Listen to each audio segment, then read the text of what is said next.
Welcome back to Seen It Before, where we're probably going to say something stupid about your favorite movie because we've seen it all before. I'm Danny. I'm Dan, and we got only another 2 camera setups today. We've had a little technical difficulties, but hopefully by next week for our Oscar predictions, we'll have it back up and running for a 3rd camera. Anyway, finally saw Quantumania. What were your initial thoughts of Quantumania? Non-spoiler. Like going in? Yeah, going in, and honestly, just as you saw it. Well, that's the whole podcast. Non-spoiler, man. Non-spoiler. Non-spoiler. I thought it was just another MCU movie.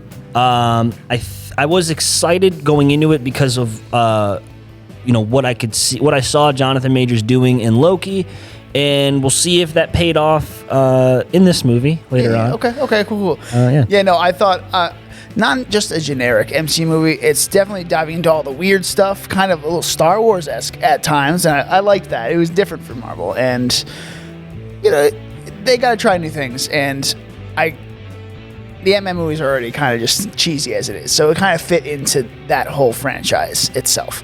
Mm-hmm. So it's a nice addition to the Ant-Man franchise. Anyway, before we get too far into this, let's do a little housekeeping here. We're Seen It Before. You can find us on Instagram and TikTok with the handle @SeenItBeforecast. That's SCENE, It Beforecast. And on Twitter with the handle SIB_pod. So let's get right into this right now. All right, the newest MCU movie has finally been released, Ant-Man and the Wasp: Quantumania, and that means we're officially in Phase 5 of the MCU. Holy shit, Phase 5. Damn. Phase 2 of this new thingy-wingy. Yeah, it just keeps going, man. Saga, that's the word. Throughout this new short segment we're going to do, we're going to dive into where we think the MCU is headed as a whole and everything in between, basically. This is what we call the state of the MCU.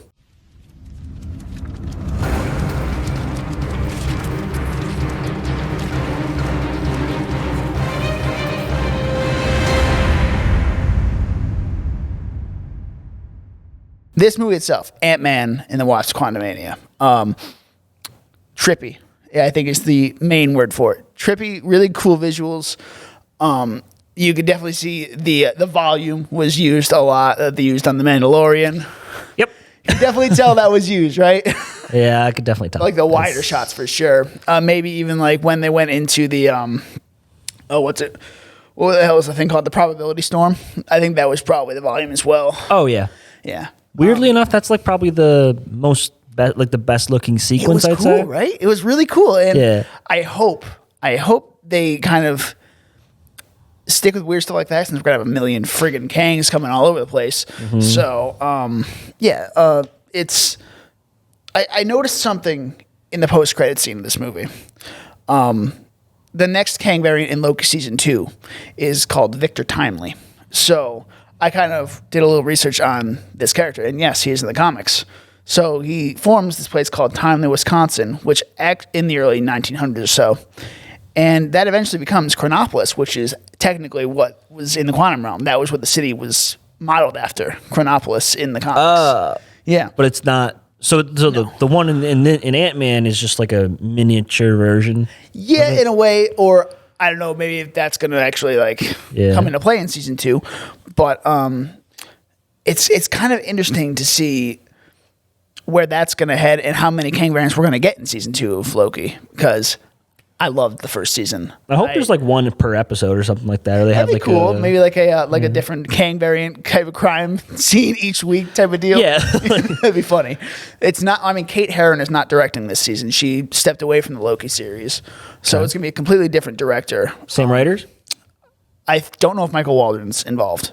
Okay. But, I don't know why I asked that, because like either way, it's either we have the guy who doesn't really make a lot of sense in his in between the writings, or we get somebody else who could mess it up just as much. So I don't know. Exactly. Kang dies at the end of Quantumania. The Conqueror dies, or does he?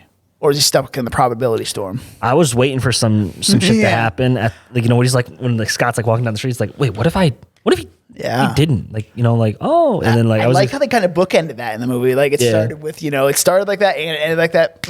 beautiful. But it's what movies should do.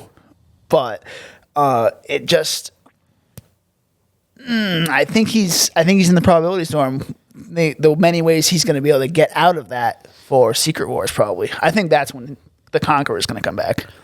Oh, so Kang Dynasty is going to be completely different. Yeah, like the ones like Rama Tut and everything. Those are going to be the ones we saw in the first post-credit scene. I think they're going to be in the Kang Dynasty, and then Secret Wars is going to be the Conqueror again. He's going to break free. Oh, he's going to be like the Beyonder type guy. He's going to be the big boy. Yeah, that's my thinking. But again, just my thinking. As of right now, after including Ant-Man and the Wasp, I think we're on a slight uptick. Not much, but it's very slight. It's on the come up. I mean, the movies that we're going to be seeing, probably the multiverse stuff coming up. Probably, obviously, Loki season 2. Maybe the Marvels. I just heard a rumor Spider-Man 4 is going to deal with that. Deadpool 3. And maybe Eternals is probably going to deal with that. The second Eternals is probably going to be involved with the multiverse. I thought that got squashed, didn't it? I don't know. Maybe it did. But, I mean, it won't be Chloe Zhao directing it. I can tell you that. Oof. I don't know. Not that she did a bad job. We're not going to get into that. Well, it's ironic because I think the directing, well, I don't know. It's all very mediocre, but the directing is probably the best part. I don't know. Like, just like the pretty shots and, I don't know. The writing is awful. Yeah. For that movie. But anyway, as a wrap up for Phase 4 and the good things about it. So the good movies that came out of Phase 4. To me, Shang-Chi, No Way Home, Multiverse of Madness, Wakanda Forever, and of course, Loki. And how could you figure out WandaVision? The reason I don't say WandaVision is because it does not relate to the multiverse. The multiverse saga. I don't think it relates to it. Okay, you should have prefaced. I should have said that. I'm talking about the ones that relate to the multiverse saga. Nothing against WandaVision or Moon Knight, Miss Marvel, or any of that. They were good, but they didn't involve the multiverse. Right. Okay. Yeah. The bad. So regarding the multiverse. Yes. Yeah, I pretty much agree with that. Yeah. Well, Black Panther doesn't really touch it though. Like, does it? No, it doesn't. That's fair. There's so much. This is an area of the MCU that I'm not familiar with in any way. I like that. I didn't even know who the fuck Kang was until I had heard of him. I didn't know who he was though. I knew of Thanos and I knew of Civil War and I knew roughly about who Iron Man, Captain America. I knew all like the classics at this day and age. Yes. But yeah, so I'm excited. So back to the movie of Ant-Man and the Wasp: Quantumania. There were things in this I need to talk about. There were things and stuff that were inside of the movie from start to finish. Really want to talk about. So, do we want to talk about the weird face boy MODOK first? Do we want to talk about how Janet how she didn't care that Scott went down at the end of the second one to the quantum realm? Right, you brought that up. And Cassie, she's like, please don't go down there. Is that a retcon or is it a change? What do we want to start with, Danny? Okay, let's start off with that.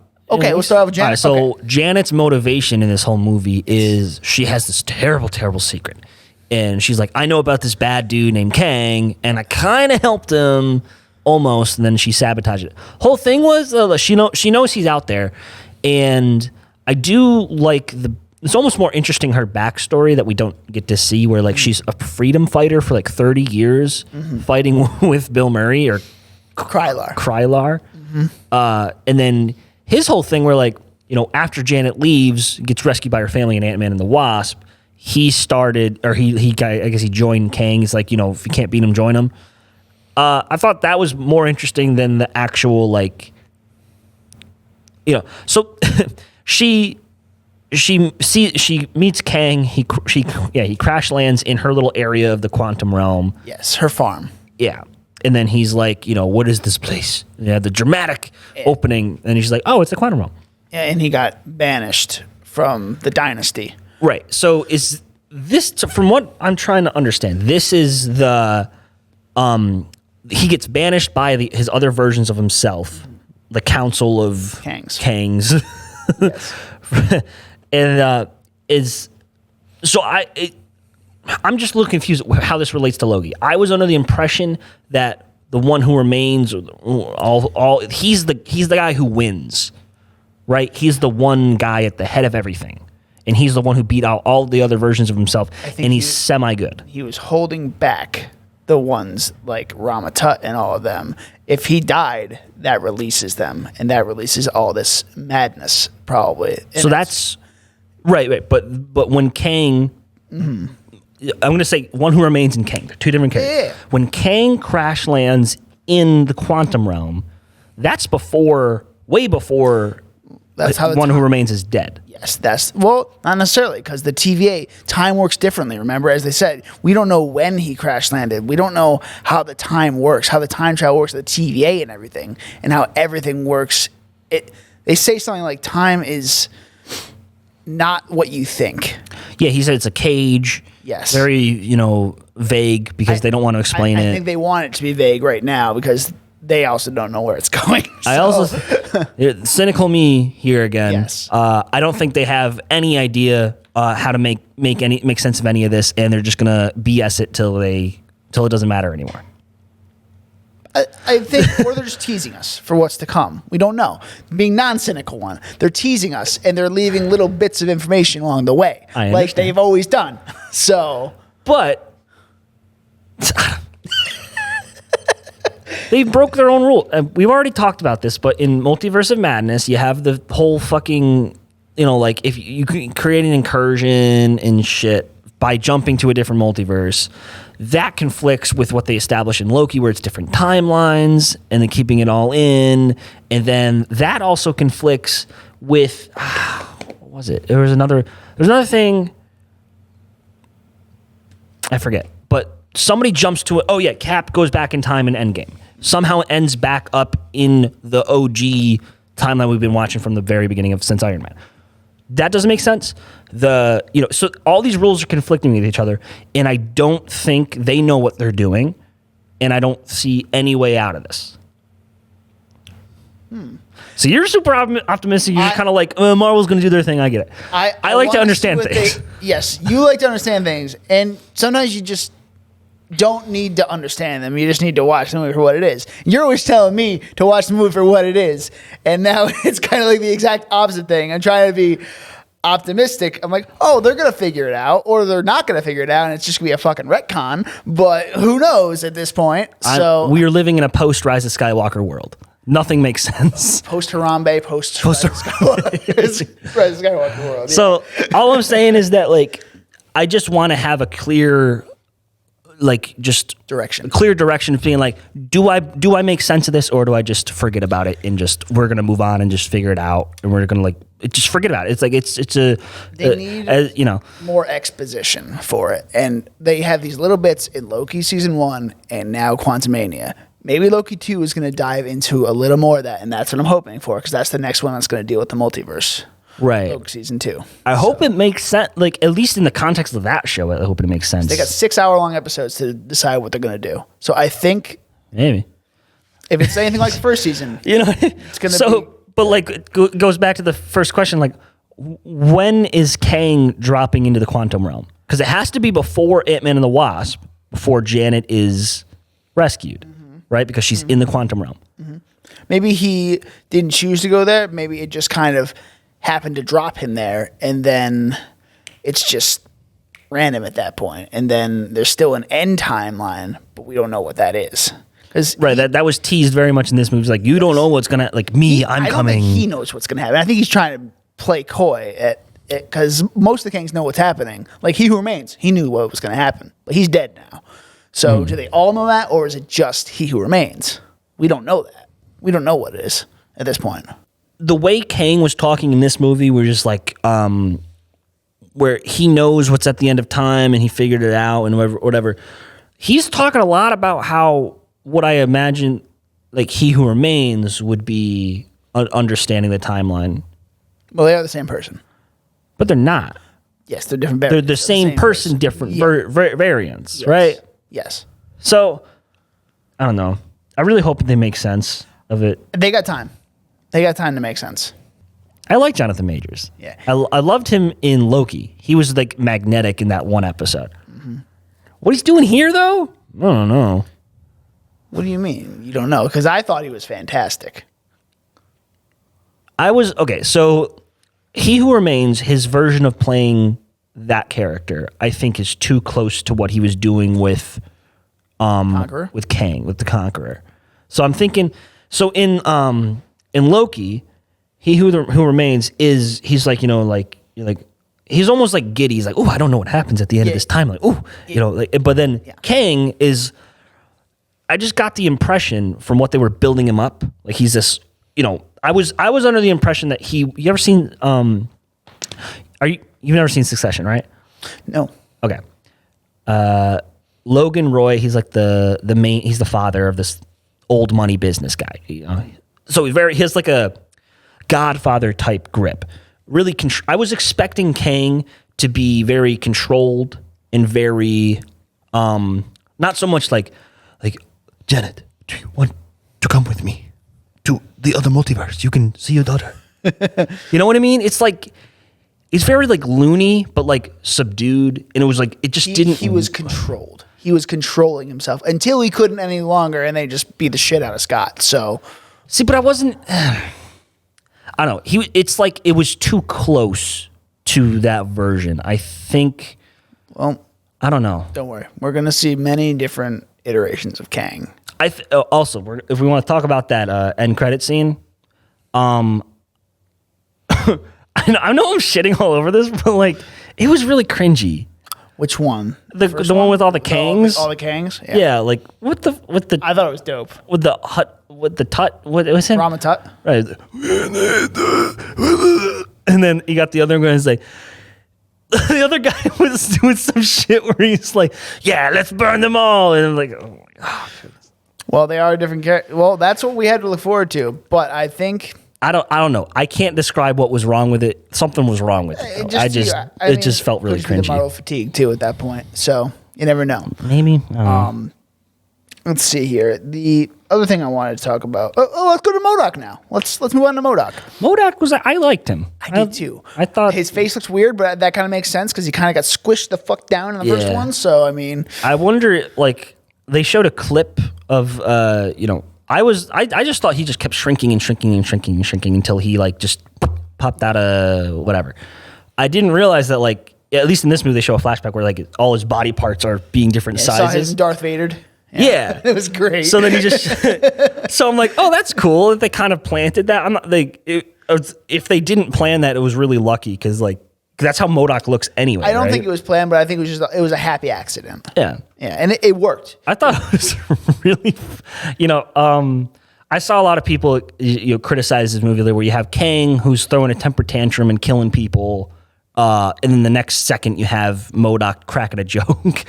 But like I thought it worked. It's Ant-Man's a light and fun, movies. And it's almost like to the benefit. Like I didn't really like Jonathan Majors' performance as Kang specifically, so I'm like, oh, this is already goofy. So like, it was easier for me to transition there. See, that's where I think most people are getting conflicted is because it just didn't match up with the goofiness and the seriousness did not match up, and it was kind of a little all over the place with that kind of pacing. But right. That's the Ant-Man movies. That's how they've been. I thought it was a strange move to do this super dark, like MCU defining villain in the goofiest franchise. Like, you know what I mean? I agree with that. 100%. It was already weird starting off, so. Yeah. Oh my God. So yeah, well, speaking of weird, there's Veb, David Dastmalchian's character. Oh, I have holes. I have holes. How many holes do you have? And the other dude's like 7. And then he's like, yeah, that's right. Fucking Cheaty. Oh my God. I was so happy to see him. Yeah, well, so I texted you, I'm like, oh, so that's one person that's out of the running for Mr. Fantastic. Yep. So. And I was like, dude, watch the fucking movie. Stop texting me. I forgot. I know it was just last week, but like I forgot who I picked for Mr. Fantastic. Oh, we still picked Glenn Howerton, I'm pretty sure. Oh, right. Glenn Howard, and then Penn Badgley was talked about Penn too. Badgley right? was another good one. Yeah, I like Glenn Howard. I'm watching you right now. So, have you seen that meme where like this guy on Fox or something? He's talking to, I think it's Lauren Ingram. Okay. and he's like, yeah, I was just watching you last night, and she's like, what? You're watching me? I wasn't on last night. And it was like a whole like minute and a half thing with them just not understanding. Who's on first base? Yeah, exactly. Oh my God. What's on second? Oh my God. It was like a real life version of that. Yeah, then they had to drink his juice, which made them. I thought that was a cool mechanic. That was very cool. Yeah. I enjoyed how they kind of made the quantum realm very intuitive. No, that's not the word. Like they built it where like they built it very well. It's very they wrote it very foreigner friendly. I don't know. Yeah, you can all understand each other, and that's cool. Yes, it was very well planned out. Let's just say it was very well planned out. Let's see. Then, all right. Talk about the not so great parts of the movie. Cassie. Oh, you didn't like Cassie? I did not like Catherine Newton's performance. Okay. She was always like, Dad! And it sounded so fake. It sounded so bad. I was like, yeah, to a degree. Yeah, she was very much like, or how she was written, I think plays a large part. I don't think it was anything with Catherine Newton's performance. She just did what she was given with. Yeah. But. Because she's like, oh, I got arrested because I wanted to protest they're clearing out the homeless camps. Yeah, I'm like, okay, we get it. You're one of those. So it also kind of works like because that's what I like that they included the blip a little bit in the quantum realm. So like they're kind of but it made more sense with Janet. Yeah, I do like the inclusion of the blip. At least we're not forgetting about it. Exactly.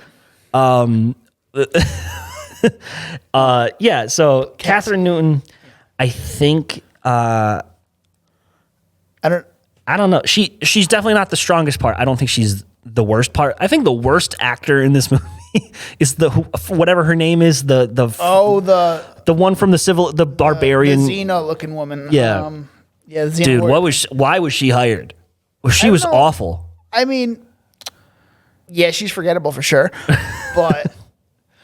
I don't know why. I really don't know why she's there. They could just put Chidi in that role, I think. But just have it. They need to have a stronger presence, I think, than him. I don't think he could have held his own really in a scene.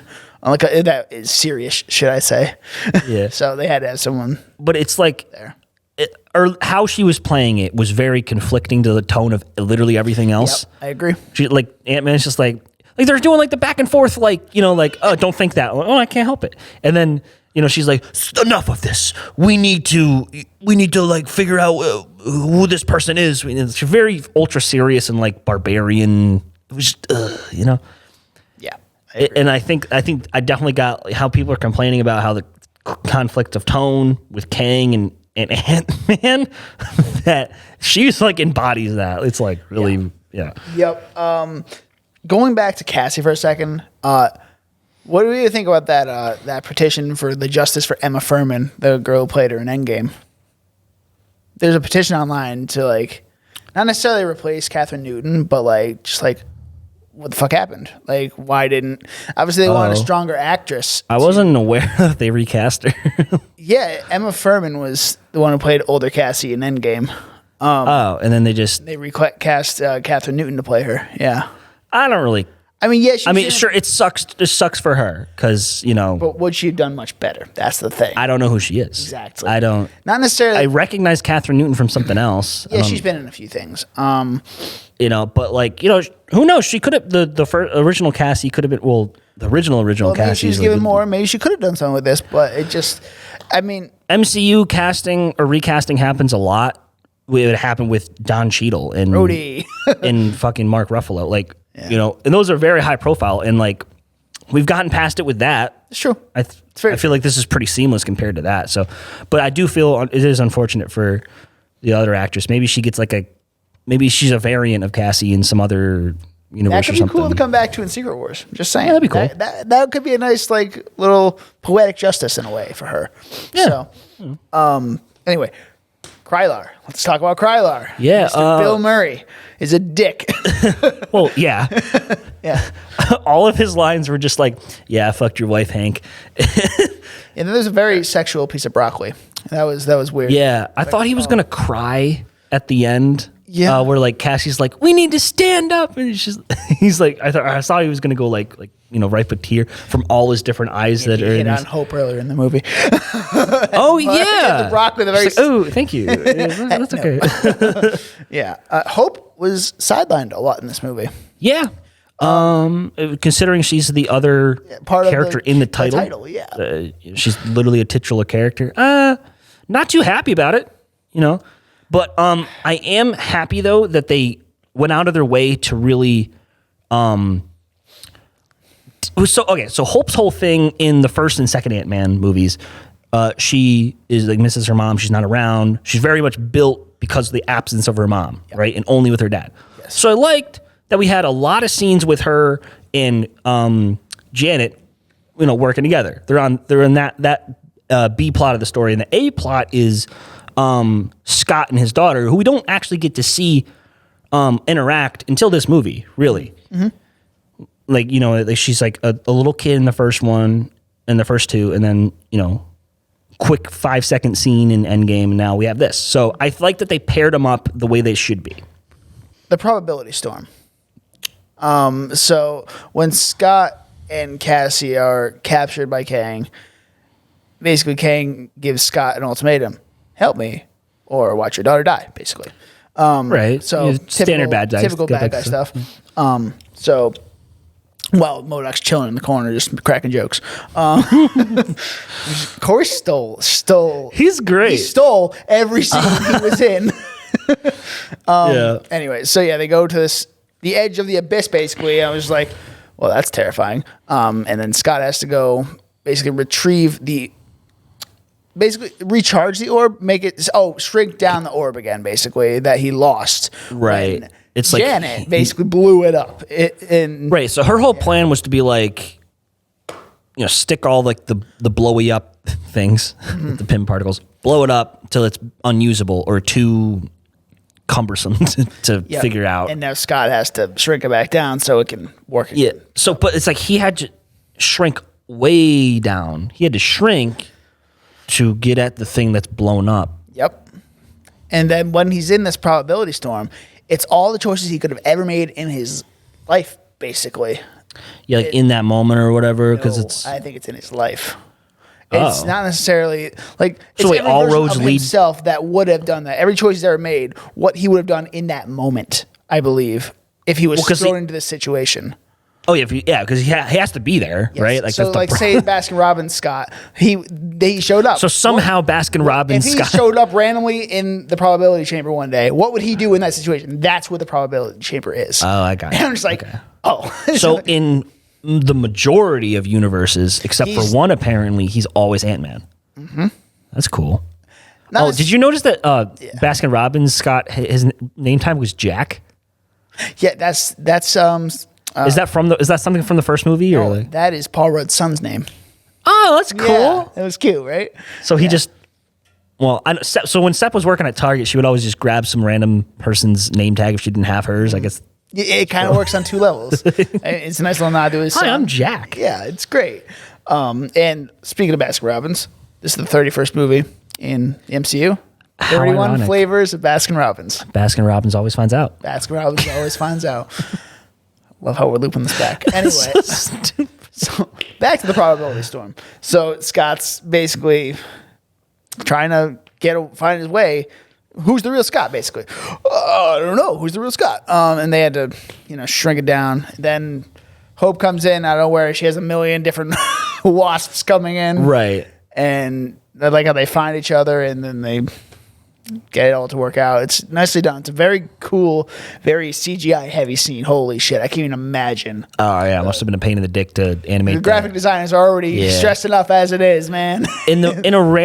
So this movie isn't really structured or like written that well compared to like other stuff that we've seen. But in a rare instance, I think this had a really cool little mini arc for Scott where it's like, so he starts off, he jumps down. That's Act 1, right? And the inciting incident is like he starts noticing. He doesn't jump down. He gets pulled in. Hope is the one that jumps right into action, if you don't remember that. Like, she's the one that's like, she looked at him, and she goes right in. So, okay. Yeah. Well, either way, so like before Hope gets there, though, he's trying to reach it, and he just can't, right? Oh, you're talking about that. Yeah. Okay. Yeah. And so, we're, in a metaphor for ants, I guess, all the Scots aren't working together.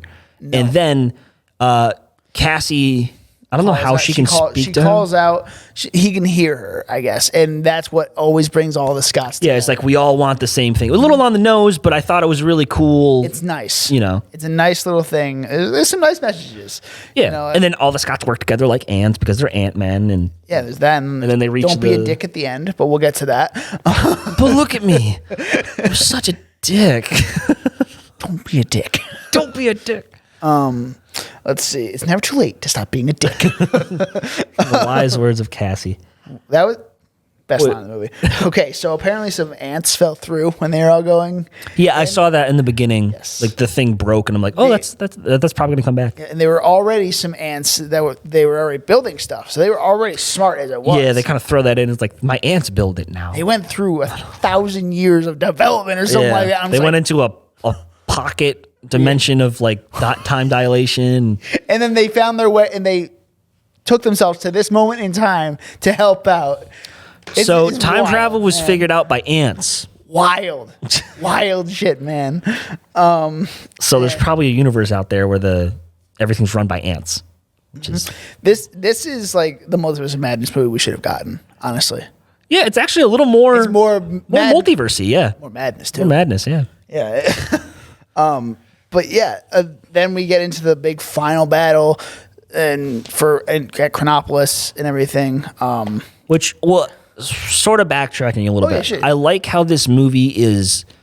It's almost to the point where it's a little annoying, but they really tease the shit out of Kang. You're like, who the fuck is the guy? Who is this guy, the Conqueror? Who is he, and what's so bad about him? With them building, You're a sucker for exposition, my guy. Yeah, I like to understand things about the movie. I do too. But you just gotta let things be sometimes. Anyway, let it be. Thanks, right, John take it Lennon. easy, John.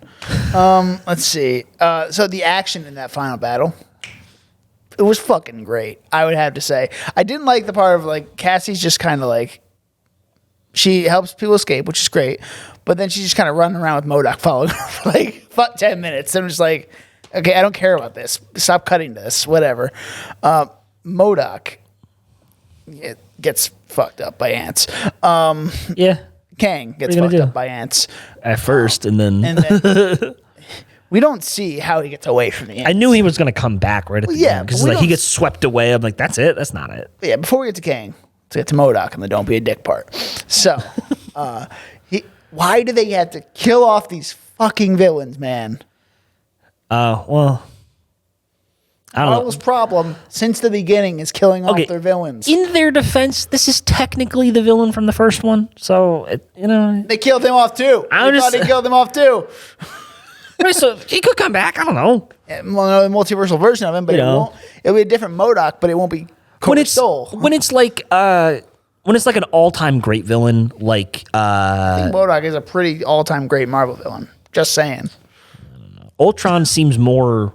We need James Spader back. Yeah, oh my God. Right. He was great. Yeah. Although, don't have Joss Whedon write for him because he should not be a goofy character. The fuck. MODOK is fine to be goofy, but like when he's like, I'm gonna burn down the entire world, and then like they leave, or like Scarlet Witch and Christopher's like, guys, where are you going? Where are you going? It's like, that's not. MODOK can be like a little henchman. He doesn't need to be like a main villain for a Marvel movie. This is going to be a huge issue going on, or I can see the fan complaints right now.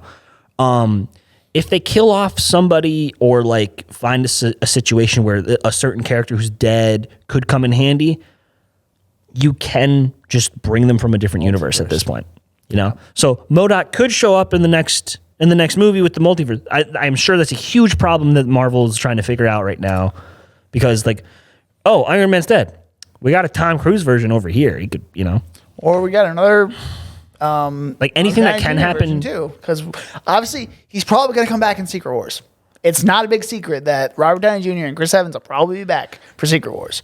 And I don't want that. I know it's like, because it's like in the meta sense, I've seen a very beautiful arc. I don't want that being ruined by, have like at the very least have a different actor. Versions, that's fine, but like don't bring back the same ones.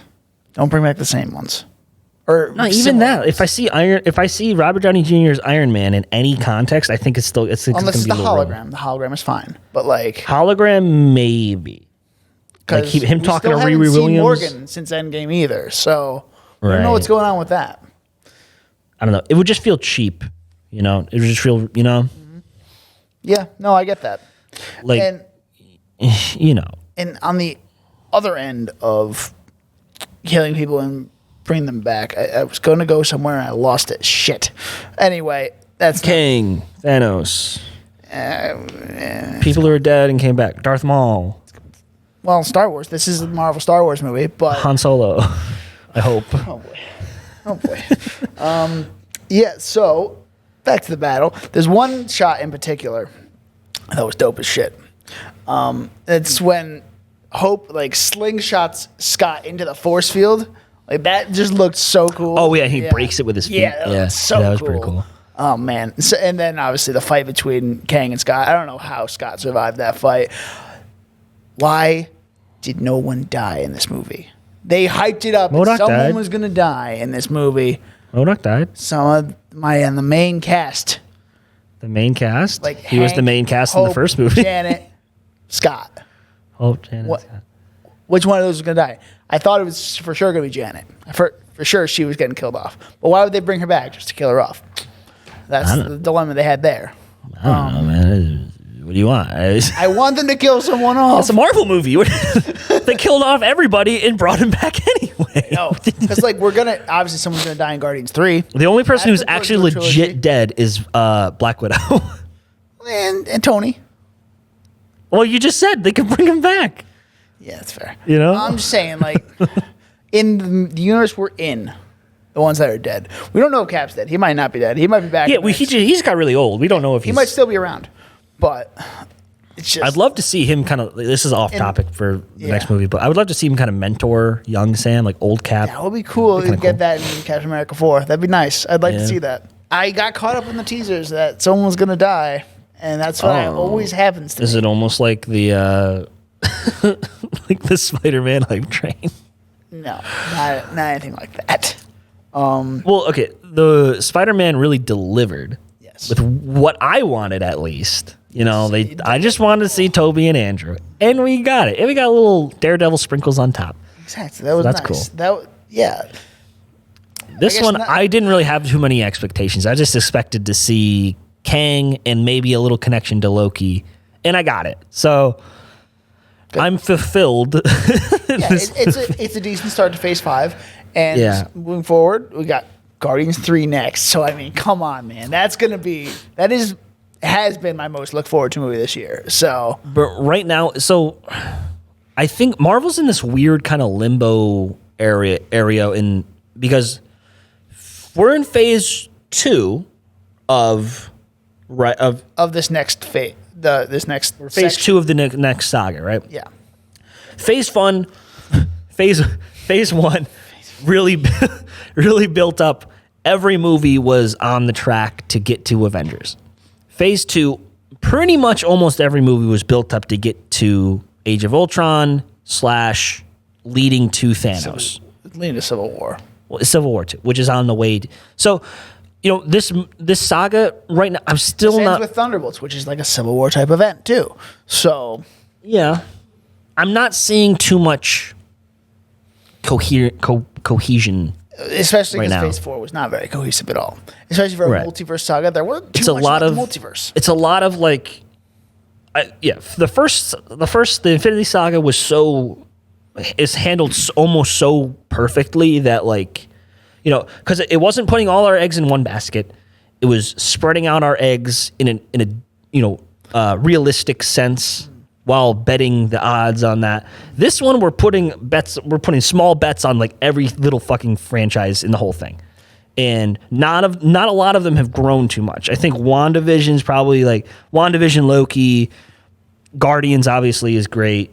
But I'm not seeing Moon Knight and Miss Marvel, and you know, I'm not seeing them be really heavy hitters later on. Moon Knight, I think, could be a heavy hitter, but they just didn't do too much with him yet. So that's the problem. They had too many TV shows, Too many TV shows and, Eternals. Like, what was that? Shang-Chi might be the best. Shang-Chi was great. The best, New character to come in. Yeah, but even him, he's not, he's like Thor right now, like the very first Thor movie. Stuff with him too at the end of that movie, and nothing has come through with that right now. Like he went to Hulk and Captain Marvel, and they're all hanging out. What the hell is happening? What's going on? Give him a cameo somewhere. Okay, so yeah, Phase 4 is a kind of a mess all over the place. Yeah. Phase 5, if Marvel wanted to give us a sign of how Phase 5 is going to pan out, and I think they might have, I was hoping for some sort of tie back to the movie's end credit scenes. Even if it's just like a small continuing story. Like, how Shang-Chi has the rings are sending out a beacon or they're receiving a beacon or whatever. I was expecting that to be some sort of shit with the quantum realm. Like, maybe it's Kang sending a signal to them and unleashing the ancient, it's something with that. But we don't exactly get that. We get 2 end credit scenes that are mostly tied to Loki. I have a feeling the bangles from Miss Marvel and Shang-Chi's 10 Rings are related. So we got to figure out what's going on with those two. I think they're going to have, Shang-Chi might show up in the Marvels. That would be okay. That would be cool. That just she's in Shang-Chi, right? Exactly. At the end credit scene? No. Captain Marvel? Oh, yeah. No, she's at the end credit scene, right? In Miss Marvel, yes. And No, in Shang-Chi's end credit scene. Isn't she with Bruce Banner? Yes, briefly, I believe. I believe she's there. Which, by the way, they already explained that, right? In She-Hulk, where he's just, I figured it out. Okay. It might just be Hulk, but I don't, or Wong, or Hulk, I don't remember. Maybe Wong gets them from the restaurant. Yeah, I'm not sure if meets up with. Are you sure? I feel like she was. Anyway, whatever. Anyway, this end credit scene though, it's basically a scene out of Loki season 2. Plus the whatever shit's going on or something. Yeah. Yeah. I'm still not getting a feel for what's going on. I think Loki season 2 is going to have to be big. It's going to have a lot of exposition. It's going to have to explain a lot. Why don't they just make, like 6 episodes is so short for, make it like 8 at least, Like Daredevil's getting 18, so I mean. But that's too much, Well, you can't, I doubt you can tell a really, a non-filler season of TV with 18 episodes. I find it very hard to believe you can do that. I agree. Like, look at Bad Batch. We have this talk every day at work. Like, there's 1 good episode. Yeah, me and you 3 bad ones, 2 great ones, 1 awful one, 1 decent. It's so meandering. Why? Yeah. Just tell a good story all the way through. It's just a problem. I think it's just a problem within Disney. Like, they're this juggernaut that doesn't know when to stop. Yeah. When to kind of. Or there's they're pushing out stuff that's not ready. Or that was like, yeah, it's very much content. Like, oh, we have this character, make a show for him. Oh, what's the idea? That's the afterthought. They're already a multi-trillion-dollar company. Like, they don't need to keep putting out this stuff. They can let it breathe a little bit. I would almost like that, because the whole Marvel fatigue that everyone's been fearing, it's happening now because we're just throwing shit at a wall. Nothing, the stuff before Marvel Phase 1 through 3, for the most part was very thought out and structured. Mm-hmm. There was rules to it. We understood where we're going. We understood these characters and we grew with them. This one, we're just kind of like we have this character, let's try to retrofit it into this story that we have from 30 years ago. And in some cases that works. Yep. A lot of times it doesn't though. And I think we're seeing the consequences, Agreed. Yeah, so I mean, back to Ant-Man. I think we're wrapping this one up right now. It's all right. I put it at number 16 on my Letterboxd. So for the MCU. Yeah, I mean, it's higher than the first Ant-Man actually. I'm pretty sure if I remember correctly, when we did our rankings before Spider-Man No Way Home came out, this Ant-Man and the Wasp was my least favorite. It was like my last one, right? Let's just. I'm probably never going to go back to watching that movie. I thought it was just a shit can. Like, I don't know what happened. I don't either. It was just kind of like, we got to bide our time in between Infinity War and Endgame. This movie, though, I think it's. I can't tell. It's like it's better in a lot of aspects than the first Ant-Man. And it's worse in a lot more. Yeah. A lot of aspects than it.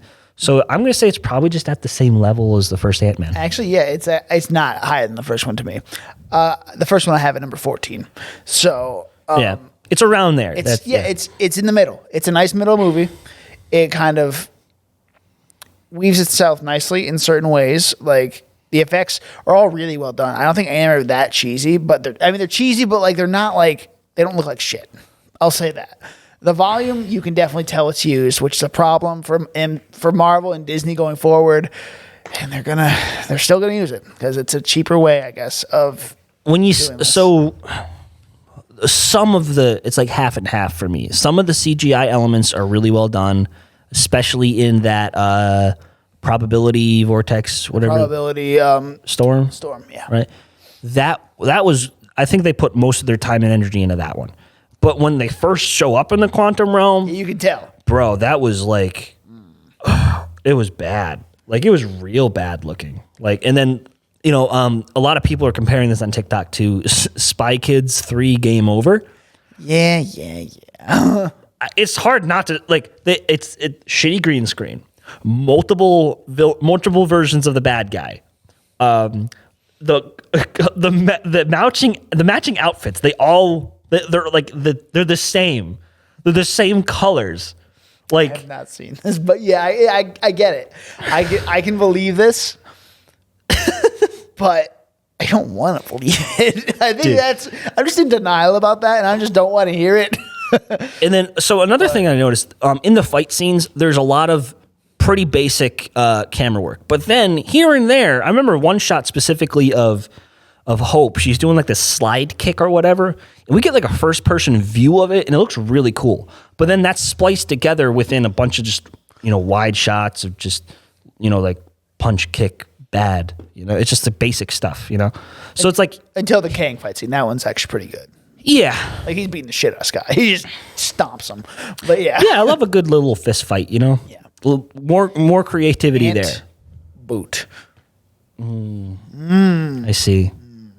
Like that one? Yeah. I'm glad. It fits. Well, that's Cassie. If the shoe fits.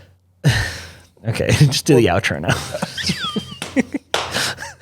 Okay, first we gotta give our rankings, or our rating. What do you give this one? I've been actually more accurate with my ratings, I say, lately. I used to be the 85 guy. I'm gonna give this one a straight up 72. Okay. It is not great. You gave that 3.5 on Letterboxd, correct? Yeah, I was gonna bump down to 3. The more I think about it, I'm just like, I put it at 3.5. It's staying at 3.5 on Letterboxd for me, but I'm gonna give this one a 78. I thought it was good. It wasn't great. It's not in the 80 range of Marvel movies, which is kind of like our sweet spot for Marvel movies, like the decent ones or the good ones and the great ones. I'd say. I think I gave Wakanda Forever like an 80, right? We both gave that. That one was good. That one was really good. I liked it. I honestly liked it more than the first one. So, but yeah, I would watch Wakanda Forever pretty much like right before I watched this one. I literally think that's what I had as well. Yeah. But anyway, yeah, we're wrapping this one up here. So. We're Seen It Before. You can find us on Instagram and TikTok with the handle at Seen It Beforecast. That's SCENE, It Beforecast. And on Twitter with the handle SIB_pod. I'm Dan. I'm Danny. You can find me on Instagram at Danny_Wasp, my letterbox and serialized at DJ Wasp, or my YouTube channel, which is just Danny Wasp. It's my YouTube channel. Just Danny Wasp. Danny Wasp. 5 A's. No, not actually. Danny Wasp. All right. That's my name. All right. Well, next week, we got our Oscar predictions.